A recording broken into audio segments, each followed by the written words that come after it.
what's up everyone out there? Welcome to the Addicted Fishing Podcast. And today is a super exciting day because we have Kevin VanDam in our garage recording a podcast with us. I finally made it because I'm in Marlon's garage. That's right. That is like a staple in the Northwest. This is the pinnacle. Yes. It doesn't sell. If you don't like it, No, this better is get my out of the first time to Northwest. the Pacific Northwest. It is? Yeah. Well, cool. When I flew in, I didn't even know if I was going to be in Oregon or Washington or where we were even going to be. So, Well, that's freaking awesome landed to in an know that airport it's and the first time you've been here. you know what? You guys have got me spinning around. I have no idea where we went today. And that's the way I like to keep it. Yep. Cool. That's good. That's So I don't have good. to lie to anybody, right? Yes, exactly. That too. Exactly. I like your thinking. You're a lot like us. just wait out of a till lot of our drive explaining. tomorrow. So it's funny because we have a thing, we call it no river names, and in all of our content we don't post river names, we don't post locations, we don't talk about anywhere where we're at. I'm the same way, and the only reason is because like there's where I fish for like smallmouth up north in northern Michigan, and that there's a bajillion lakes, and it just would put way too much undue pressure on some of these lakes, and they're all really good, so you just got to kind of go and figure it out on your own. That's Kind of the same thing. That's really cool. One other part of that with too, we believe like it doesn't. At least for our situation, where the fish like show up and then disappear like the next day, like so we have a lot of like newer anglers and people that follow our brand. Are definitely some of the entry level stuff. We've got our experienced guys too, but just throwing reports out there one day. Well, salmon it's fishing that don't mean catastrophic. nothing Yeah. for the next day. So we try to focus more on like the lifestyle, the stories, the techniques, the products, just everything kind of that encompasses that, and just stay away from the porting. Yeah, every day's different on the water, and it's same. Smallmouth are the same way. They're just following the bait, and but the salmon run is. I mean, it's totally different. I grew up doing it in Michigan. I used to fish a lot for salmon and steelhead when I was in high school and in college, and it's just crazy how different it is in freshwater in the Great Lakes and how much the same it is at the same time. It's just that you got to read the water and know the exact timing of the season and the the clarity, and we don't have the fluctuations in the water flow like you have here. Right. I can tell that just from talking today, and you guys are it's how much water's coming out of these dams in different places.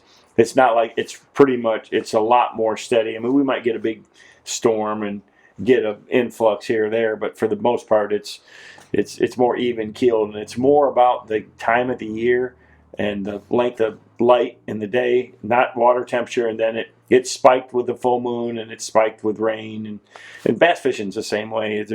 It's like a science that's far from exact, but it is a science. Would you say you still have a love for salmon steelhead fishing? Deep I down, love or it. is it? You know what? My favorite thing to do is sight fishing. I like visible fishing, Dude, and me it doesn't too. matter if I go tarpon fishing or bone fishing, or I caught a permit. The first permit I ever saw, I caught. Yeah, I mean, That's the first one the first cast I ever made at a permit, I caught the first one. I have to agree with Andy. There's a halo over any kind of style of sight fishing. Yeah, I did a Doesn't lot matter of if it's on steelhead top, fishing. where bottom, you're- anything. Being able to visually interact with that fish and watch as an angler, watch the way that they your technique affects their habit, and it's. Marlon, the first thing I asked you when I called was, "What's the water clarity?" Yep, exactly. I'm like, I wanted First to thing. know. Yeah. Like, do you see them? Are you looking at them? I mean, are you seeing fish or? What? You can learn a lot too. That's what I love about it. You Yeah. learn a lot from how fish react, just being able to see them and watch what they're doing. Well, they're different. It's like you try to. So I'm all day trying to apply what I like to do in bass fishing and thinking how it might work, but they're not the same. I mean, they're in the river to spawn. They're not there to feed, and it's the same. When you go walleye fishing, they're totally different. I mean, a largemouth is totally different than a smallmouth even. And then you go and walleye fish and try to apply what you know in bass to that, it's not the same.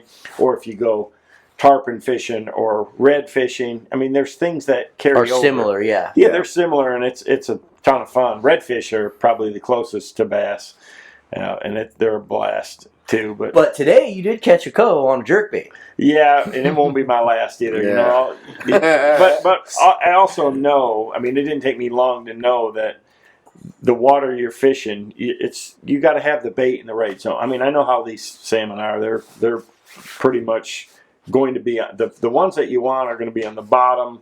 They're not just swimming around aimless and going to be biting baits. The ones that are doing that are, close to being deceased. Yeah, exactly. Exactly. The black swimmers. Yeah, the ones are on when the they've been in surface. the river forever, they're just swimming around aimless at the end, and you're not going to catch those. But Yeah. There's something to be said about catching a fish the way you want to as well. And you can actually tune in that one style. Well, hey, it works, but I think there's something you to be guys said know about because you doing got to catch them every single time out, and you got to read the water and know the conditions, and I mean, I've caught a lot of them, soaking bait too, and it's a super effective way, but it's not near as much fun as feeling them that bite. And then certain baits are even better. Like to me, you threw a spinner a lot today. I love that bite on a spinner is pretty awesome. Yeah, jerkbait bite's pretty strong too, though. I'm gonna have to tomorrow. I would definitely want to do that. I'm gonna definitely be trying. We'll see. For our listeners listening to this today too, we were able to take Kevin on a river today. It was much bigger than some of the smaller ones. But tomorrow we're going to get the opportunity to take him on some rafting. So there's been a lot of talk, about applying some of this stuff. And we're watching him do it today. The pressure wasn't on today. Yeah. It's on tomorrow. Right. But I mean, just watching him connect with that jerkbait. I mean, that fish had to move probably 10, 15 feet to even want to get that. And yeah, that other one. Run and chase it down. Yeah. We just watched him right by the boat, and just getting those real aggressive reactions from that jerkbait was pretty cool to watch. I can say I haven't seen that. It may not be the best bait, but there's going to be times when it's just like anything else. You got to have an open mind, and you put everything in your repertoire to catch them. I mean, you got to be versatile in anything that you do. I mean, what I do traveling around the country, bass fishing, you can't fish the way you want. You got to fish the way the fish are set up. Sure. And you got to read the body of water and the time of the year and the seasonal pattern. And there's a lot to it for sure. So I have a question that you may not know. Or do you know how many bass tournaments you have won?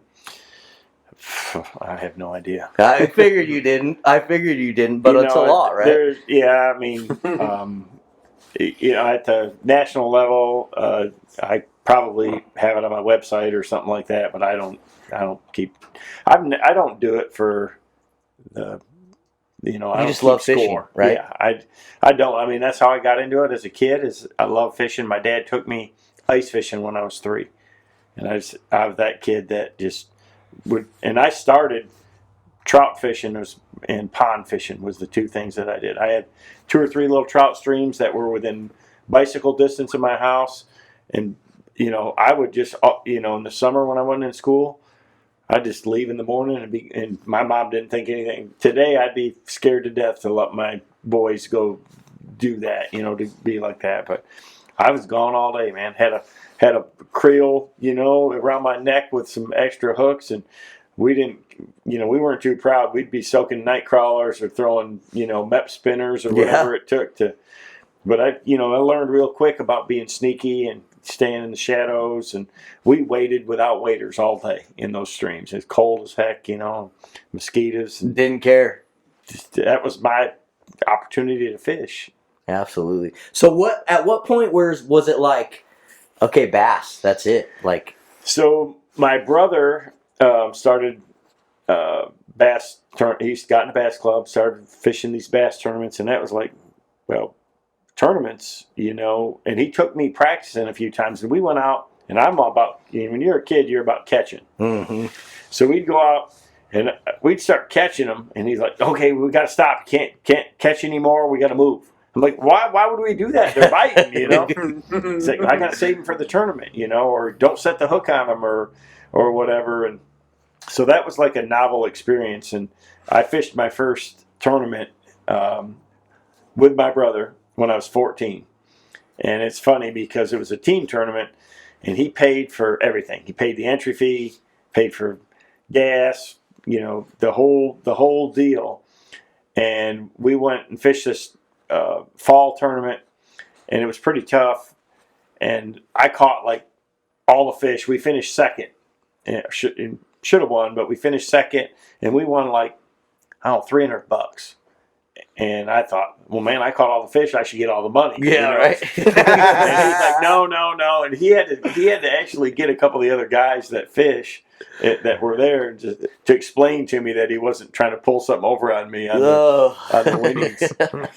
That's awesome. Does your brother still fish tournaments and stuff? Yeah, he does. So he owns a big sporting goods store in Kalamazoo, marine dealership, and we sell basically. And I mean, I grew up there. I started working there when I was 11 years old. It's called DNR Sports Center. That's super cool. Really cool shop, and where I live in Michigan, it's unique because there's 11,000 lakes in the state, plus the Great Lakes on 3 sides. So it's, bass, walleye, muskie, trout, salmon, everything. Bluegill, catfish, crappie, sturgeon. I mean, you can literally fish for anything in fresh water. There's a lot like out here. So, and it's awesome because it doesn't put too much pressure on any one species, but it also, gives you a lot of opportunity. So when I was younger, that's what I did, just follow the seasons. I mean, the steelhead run in the spring, then the opener of trout season in the streams, then pike and walleye season, then it was bass season, and whatever, bluegill or crappie. I mean, I carp fished from dogfish, just whatever. That's super cool. It's very similar out here. I mean, we basically we're targeting coho when they come into the river, and then spring chinook and summer chinook and fall chinook and summer steelhead and winter steelhead, and we're just basically chasing the fish around the seasons. And then any little lapse in between, that's when we're chasing walleye or bass or something else that's not a salmon or steelhead. Wouldn't you agree? Yeah, but I mean, this day and age, but I'm not going to get down that. We're not going down that route. This will not be this podcast. Yeah. But no, this day and age, it's definitely becoming a little more like on the walleye side. I think kokanee. I mean, kokanee is a big one. So you got kokanee out there? No. No kokanee. No. So in some of the inland lakes, they plant splake, which is a lake trout cross, and then or lake trout fish. They also do Atlantic salmon in a few places. Oh, really? Too. That's cool. Yeah. Splake. So what's that fish like? It's a cross between a lake trout and I think a brook trout, I believe. Interesting. So they get big? No, not real big. I mean, not like a coho or a king. They look cool. They look really cool. They're really red. We have so the lake trout have exploded in the Great Lakes with the gobies because they're like this. I don't think the salmon get down on the bottom and eat the gobies, but the lake trout and the browns do. So the browns have, gobies are like protein pellets. Yeah. For smallmouth, and everything's eating them. The perch, walleyes, everything else is eating them, but. I don't know that the kings and the cohos have figured it out yet. Interesting. So when they do, I wonder. So what's the deal with the gobies? Where'd they come from? Where are they? So it's an invasive species that came from, some overseas Europe area. In the ballast of a ship. That when they in the St. Lawrence Seaway. Just like anything else, blowing up. Yeah, they just super prolific. They're small. They don't have any scales or fins, so they're soft, easy for them to digest, and they're packed with protein. Crazy. So. We have a similar. What's that shrimp that we have out here? That's. I don't know, but just in the last few years, the Columbia River has this freshwater shrimp now, and all the walleye and the smallies and everything are just gorging themselves. They're this big, probably some of the bigger. But people, I mean, the guys that are kind of with their a little more paying attention to that stuff, they're saying if this thing keeps blowing up, I mean these we'll call them non-native species because the walleye and the smallies out here aren't, but now they've got a substantial forage base, massive food source that seems to be just taking hold out here. Might change everything. Yeah, and some of the guys that walleye fish the Upper Columbia are saying it's they're using baits and stuff now that are like those replicate it, yeah, and just crushing them. That's what you have to do anywhere, I mean, what is non-native and what's real anymore anyways? Mother Nature just basically, the strongest species are the ones that are going to dominate, which is the sad thing about these Asian carp and what they're doing in the Mississippi system out there. It's not good for sure. No. But for sport fish, but you only have so many cows in any pasture. Yep. That's crazy. So, Another question I kind of had that I was curious about: if you had to pick smallmouth or largemouth, No, there's no question there. Smallmouth, smallmouth, all the way. Really? And They're why like- is that? I'm They're way surprised. more aggressive. They're way more aggressive. They're very different. I grew up on them. I love them. Yeah. Would you say more aggressive as far as easier to get to bite, more entertaining? They are. I mean, As they'll. like an ambitious angler that doesn't want to. The strike zone is. They're just mean. Yeah. I mean, they'll chase a bait a long ways, and they're easy to get fired up. Yeah. They can be. I mean, obviously any fish can be finicky, but. So I caught my first one. My dad took me on a trip to northern Michigan when I was 7. He wouldn't let me go on this company. He took all the guys from his construction company every year for like Memorial Weekend, for a long weekend, smallmouth fishing. And he said, he took my brother first, and I'm like, man, seeing the pictures and chomping at the bit to go. And I finally got to go. The first one I caught was literally a legal smallmouth that was 10 inches at the time. And it was everything I could do. I mean, the way it pulled, jumped, and fought, it just made an impression on me. And I caught bass and caught a lot of other stuff, but I'm like, man, that sucker they're just mean. And, all weekend I only caught 3 that first time I went. But I still remember that fish to this day. Just how it was. So Just This how might aggressive sound a and little strong. diva-y too, but I think I enjoy the places that you find smallmouth more too. The location on the planet. I mean, you're not The fishing colder in stuff, 95 degrees. desert. It's just like, Yeah. especially where you're from, puts you in some really beautiful places. it's northern Michigan, the Great Lakes as a whole, it's real pretty. I mean, even this time of year, I mean, I was just fishing them last week, and it's pretty country. Of course, this is out here too. Right. I saw some videos this year on YouTube from some YouTubers of some smallmouth areas that just looked insane. I mean, they're catching like every cast is like a 6-pounder, like just giants. Like I'm just Canada? like, where the hell are these guys at? And obviously they didn't say, but it was like incredible to me. I didn't even realize that kind of fishing existed. There's still a lot of the Great Lakes are so big, and it's so rough that you just can't go every day. And that's one of the things that makes it kind of unsusceptible to pressure, just because the Mother Nature doesn't allow you to even fish where they're at on a regular basis. So there is real habitat. Oh, no yeah, doubt. exactly. No doubt. It's giant Unaffected. water. Yeah. I mean, Giant water. And you better have a rig that's set up for it. I mean, just like, having a boat set up to fish the rivers, the jet engine and it's the same up there for the Great Lakes. It's a very unforgiving place that you have to have a lot of respect for. Yeah. So have you ever fished any of our small fisheries out here?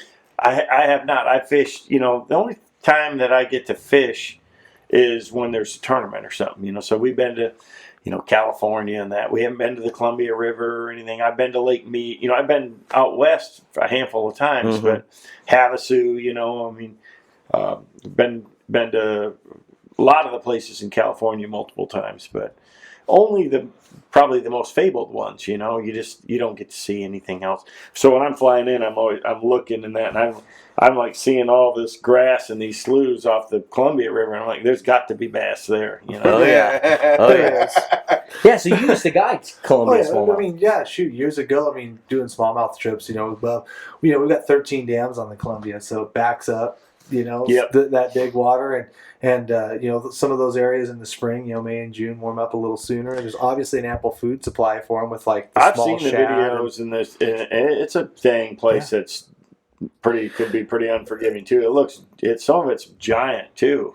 Oh, it can Lower get big. One thing that's especially. funny is we have a big east wind or west wind. You can kind of move the opposite direction, get on the other side of the wind tunnel, Yeah. and drive 30 miles, and you can kind of avoid it. But yeah, you're right. It can be get a little cross current with a little bad wind, and you got 6-footers out there. But the joke is usually above those dams is if there's a rock, there's a bass on it. Yeah. There's It's going out literally there. to that spectrum, I'd say. Going out there. In the spring you got to fish, the little, the forebays and backwaters and stuff, and as it warms up. But once that Columbia hits that magic like 58 degrees, like they're kind of out on the They're in the prowl on the current banks, then. and then it's just You game literally, on. I could think, especially just from, I'd say Bonneville, 15 miles to Rooster Rock, you could literally probably just turn your motor off and run your trolling motor and catch a bass every 20 feet. Oh yeah, no, I mean, For it's, I mean, 15, for even like, really so, I mean, is phenomenal. I'll just be dead honest. Like, I go when it's really good, and I'd go with just like the right people, birthday groups,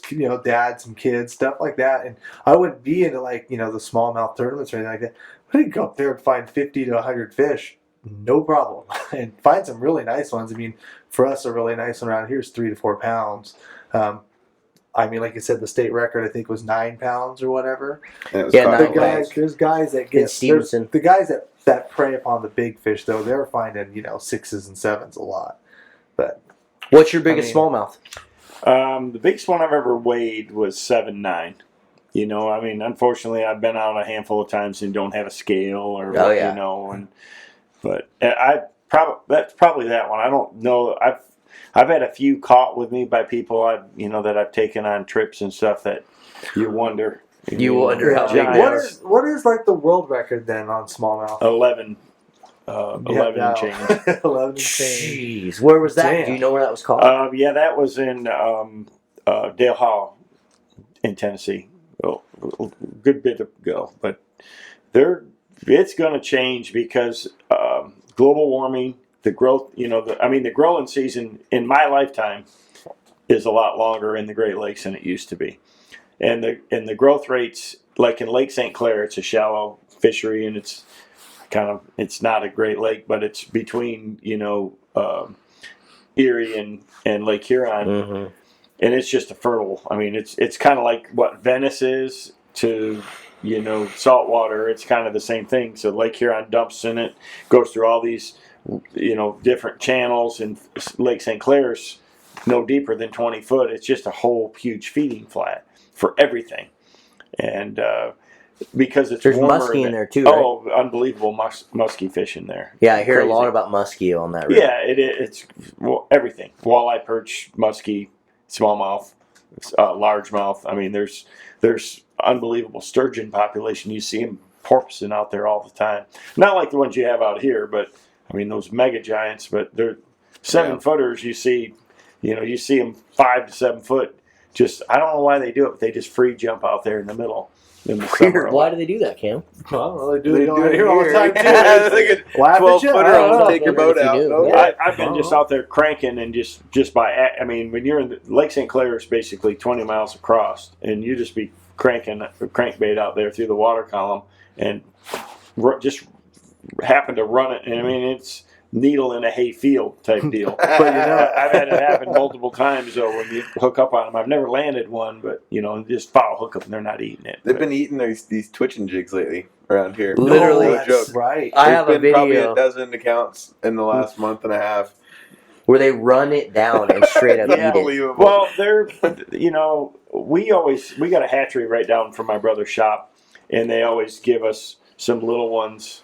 And let them keep them in we got a pretty big aquarium in there. We'll let them keep them in there, and we feed them like night crawlers or minnows or anything. And they'll eat like a stunned minnow or something like that. Not a dead one, but I mean they're not scared. I mean, so I'm sure they're just like carp. For the most part, carp are not very aggressive predators, but boy, there's times when they'll really get on crayfish. And we catch them, like you can cast a tube jig over to them and snatch it in front of them, and they'll run over there and just smoke it, thinking it's a crawfish. So That's crazy. kind of sidetrack, but along the same lines. For any kind of fish for you, size or numbers? What do you like to chase more? You know what? I like catching big ones as much as anybody does, and If you're fishing for yourself, if you're like, this is my goal. I like to pull the trigger too. I like setting the hook on a bunch of them. So I kind of like both. I want to catch numbers of big ones. That's probably Yeah. what I would say In a too. perfect- in a perfect world. Yeah. So No, you chased a yeah. lot of other stuff besides bass, and have you found something that's like you're like, man, I'd love to just do this a lot more and catch this species a lot more? So I've got two boys that are they're 22, and they grew up around. I mean, they were born into bass fishing, Mm-hmm. and they love to bass fish. They a lot, but they really like to do different things too. So I've taken them, everything from, tuna fishing, which with light tackle, to tarpon, to shark fishing. We've caught Goliath grouper. They've done a lot of sailfish. We did a sailfish trip earlier this year, to northern pike, to walleye, to salmon. They just like different experiences. Just like why I was so excited to come out here, because I've caught salmon plenty of times, but it's just different. Yeah. It's a new experience, new water, new things. And I appreciate, one of the things I love to do is to go and experience fishing with people that are really good at what they do. Whether it's a guide in Key West that's unbelievable at tarpon and sight fishing for them, or an offshore guide to somebody that's a great walleye fisherman, or a fly fishing for trout, or whatever it is. But people that are good at what they do, really good at what they do, and different, you can learn from them. You learn a lot, yeah. So that's what's neat to me. So to see how you guys do it here compared to what I've seen before, shoot, I'll apply it to something. In what I do. That's super cool that you say that, because we just did a podcast with Oliver Knight, and he said the same thing. He's like, dude, I'm leaving here. Like, I learned a lot from these guys from the salmon and steelhead world that I feel like I'll be able to apply to bass. I have won a lot of money in bass tournaments from what I learned fishing trout and salmon in current, being able to read current, understand how fish relate to a rock or a current break, to read how current moves and flows and the seams, and that it's critical, and learn how to feel a bait drifting along the bottom, and know that you got to have a drop shot weight that's exactly right to get the right, so that it's drifting the same speed as the current. If it's too slow, it's not natural. If it's too fast, you're not going to get, it's just, and you can't teach people that. It's something you have to. It's the intricacies of it. You have to learn it. The people that are, again, experts at what they do, you can be a good angler, but it's going to take you a little bit to figure all that out, and to know what size line you got to have to, currents especially different in that sense. Just to get that right flow. Walleye fishing in the St. Clair or the Detroit rivers, you learn about that. We use real small diameter braid there, which before braid, it was a crapshoot. Braid gives you so much sensitivity, but there's so much less drag on that super fine braid, because you're fishing 30 to 40 feet straight down. And if you're not, if you get the current gets a bow in that line, you just lose all your feel, even with braid. So it's a science to learn that lift and drop and get just the right weight. And to control your boat with your trolling motor, so that you're going the exact speed, because the current down below may be a different speed than what it is up top in the wind direction. Just like today, you're like, man, this wind's, when the wind's blowing opposite the current, it's blowing a bow in your line. It's hard to read everything. So I can totally agree with you. I say it all the time. Probably my favorite thing, and I fish. My preferred fishery is something of the size like we fish today, and smaller, so smaller tributaries. And the main reason I say it every time I'm out there, and I say it to myself and when people ask, is I probably enjoy it the most because of the moving current. It's ups that challenge. It's not just getting the fish to bite, but it's keying in your tactic to get them to bite, having the skill to land them, having the skill to run the equipment. It's very intuitive, and it's very fast pace, and there's a lot more to it than, like you get customers in the boat that they don't appreciate because they would if they went out and tried to duplicate it the next day. I agree with you totally. That's one of my favorite things about fishing moving water, is the activity that you have the whole time that you're engaged. Cross currents at buoy, Ted. Like you said, the guy's trying to figure out, like you said, talk about that up current, the undercurrent. And half the time I'm sitting back there trolling a motor in reverse and still have good line angle. And the guys go out the next day and try to do it, and they just don't grasp it. Like, there's a lot of intricacies to that kind of stuff. Yeah, and then, it's incredible. Then when you're on a seam too, and making that cast 5 feet off the raft, and then making that cast 8 feet off the raft, and the difference between how much it can change, just the difference between the two and stuff. You're right. It's almost like poker. It's easy to play, hard to master. Yeah, so that's the beauty of like crystal. So like where I'm at up there in the Great Lakes, the St. Clair and the Detroit River, they usually get a little color, but the St. Lawrence and that, I mean, they're crystal clear now. So I mean, you can like be looking and see, and you cast up here and know that you got to drift it right in front of the fish, and you'll do it 10 times, and your bait hits the same spot, but the current moves it this way. It just takes time. I mean, just like you can pull up and sit in a spot and throw for 15 minutes, what you're thinking is making the same cast, but it's not. I mean, and that salmon's sitting there like this, and the bait goes by him 6 inches this way or 6 inches this way, and then finally it goes dead center in his nose, and they trigger. That's so true, and we talk about that a lot too, just with boat positioning and stuff. Cam is these guys are always talking about, like, you can go up to a hole and you may fish it at this angle, but you're not getting to the fish unless you go and fish it at this angle, and approach it at a completely different angle. And so I think a lot of people don't grasp that. Then the wind changes direction and it changes it. Exactly. Yeah. Then you wake up the next morning. What I'm saying is. I understand, and you guys do. When you're out there every day, there's no substitute for time on the water, for experience. You can learn a lot from a lot of different things. There's so much more information out there now. I mean, our electronics are better than they've ever been. I mean, just like we were talking about that, the mega imaging, side imaging, down imaging is crazy. And the Lake Master mapping for you can have great detail for bottom contours and things like that.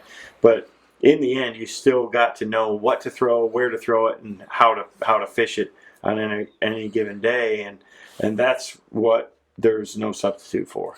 It's so funny you say that time on the water thing, because whenever we do any of our seminars that we do out here, a lot of our videos mention that key point too, because like I said, it's perspective or perception, excuse me. Well, not everybody gets every it angler, time, and even though you might digest the same information, how you apply it and what you do out there. That's the reason why like a guide can go do a seminar and explain and talk about salmon fishing, but still knows he's still going to have an edge on a lot of those guys. It's the time on the water, no question. There's no doubt. I mean, you can shorten the learning curve for sure. I mean, because you can read about it, you can learn about new techniques and things like that, but you still have to go out and apply it. Absolutely.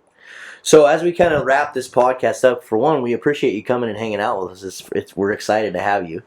The second thing is what's next? Like, what's next for you? Like, what do you think? Like, are you gonna keep kind of rocking the tournament trail for years to come, or what do you think? I've been doing it for 30 years, and I love it. The greatest part about it is the worst part about it is traveling to get to fish the best and worst bodies of water in the country.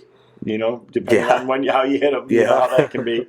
And, I wouldn't get to fish all the places that I've been. I'm real soon I'm going to El Salto for a trip. And I've been to all over, from California to Florida to Michigan to the Potomac River. And I would have never got those experiences if I didn't fish the tournaments, because you're forced to. You got to go and catch them, whatever, if it's spring, summer, fall, winter, whatever, storms and bright cold fronts or whatever it is, you got to fish and catch them under those conditions.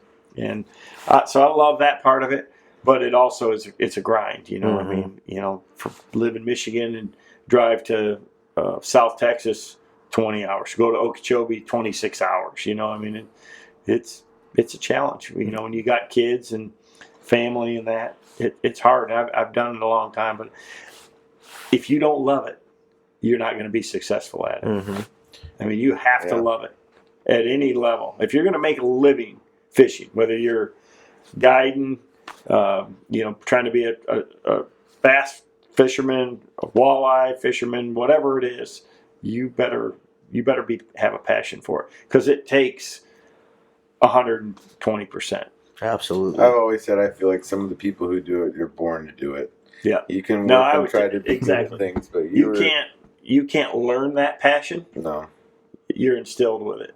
And that's super the cool. sad part is like some people, I wish everybody could experience it, but it's fun. But it's I no think that's where different you than other probably things. find your love in teaching too, is because everybody does deserve to enjoy it at least. You know, I mean, if a PGA avenue. Tour golfer, it's the same way. I've got a bunch of buddies. I've got friends that play in the NFL and Major League Baseball and hockey and race car drivers. Or if any venue out there, you have to love it. That's their passion. An entertainer. I know a bunch of country music guys, rock stars, and they love what they do. You know, because if you don't, if it gets to be a grind, you're not gonna be better than the next guy. Yeah, that's cool. That's cool. Well, we appreciate you coming in. Everyone out there watching, if you're on YouTube, thank you so much for tuning in. If you're on Podbean or all of our podcast platforms, don't forget, leave us a review. We'll put a bunch of links in the description to all of Kevin's different platforms, Facebook, Instagram, YouTube. It sounds like he's got all of them. You don't want to miss the shows we got coming either. We have some epic stuff coming on YouTube, so make sure you tap that subscribe button. Thanks for tuning in, and we'll see you guys on the river. Later, boys.